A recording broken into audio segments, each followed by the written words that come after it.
Hey guys, Jonathan Cavallari here. Today I'm going to talk to you about suit vents and what suit vent is the proper choice for you. Right? So first and foremost, what's a suit vent?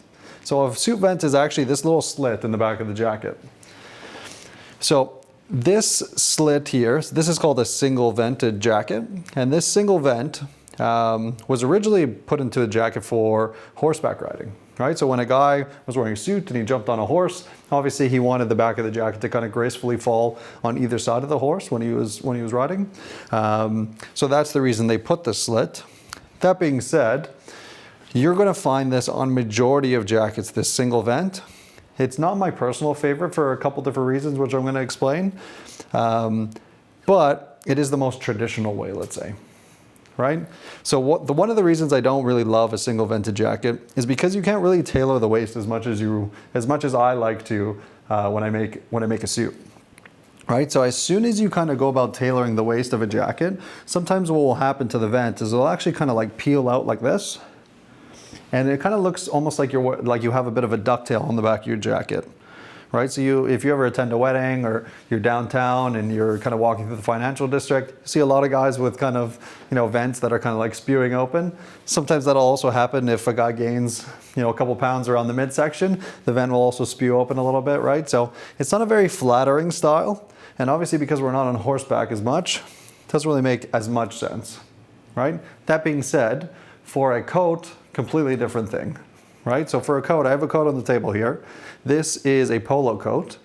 So this polo coat obviously was originally made to be on horseback, right? So because of that, they did a single vent on this jacket that you can actually button up, which is kind of cool. This is a martingale belt with a single vent. I like a single vent on an overcoat. Right? So this is an exception. This is an option where you can go about adding a single vent to a jacket, and I think it makes a lot of sense. So moving on, this is my personal favorite option. So this is a double vented jacket. So if you look at the jacket, there's a slit here and a slit here.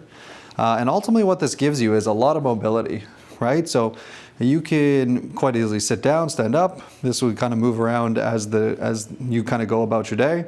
Obviously, you could put your hand in your pocket pretty easily too, right? Like if you look at my jacket as an example, right? I can put my hand in my pocket, no problem, and it still looks really clean in the back of the jacket, right? It's still falling the way it should be falling, right?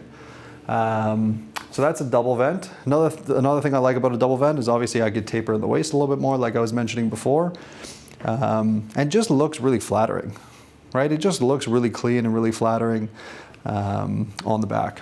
One joke I make to some of my clients too when I talk about vents, when I go single or double, is it's dual or single exhaust, right?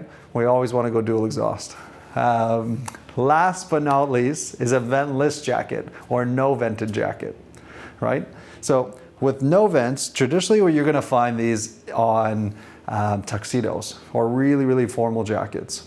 With a no vented jacket, obviously the jacket needs to be a little bit bigger, right? So it needs to be contoured to someone's shape that's someone who's relatively skinny is also a good candidate for a no vented jacket, just because if they have a bit of a seat, it's going to be a little bit tight, specifically in this area, right? So that's something to kind of take into account. Outside of evening wear and outside of someone being very, very slim, I wouldn't recommend a ventless jacket, to be completely honest with you. You have a little bit less mobility, a little bit less function and form. Not good for every day in my personal opinion. So I wouldn't do a ventless jacket. I would opt for a double in majority of cases, especially when it comes to a suit. And if you're doing a more casual jacket or a coat, a single vent is a great option as well. All right, guys, that is vents. I hope this helps when you're going about buying a suit or designing a suit. Let me know if you have any more questions on this. And if you want to book an appointment for me or with me, head over to mrcavallari.com.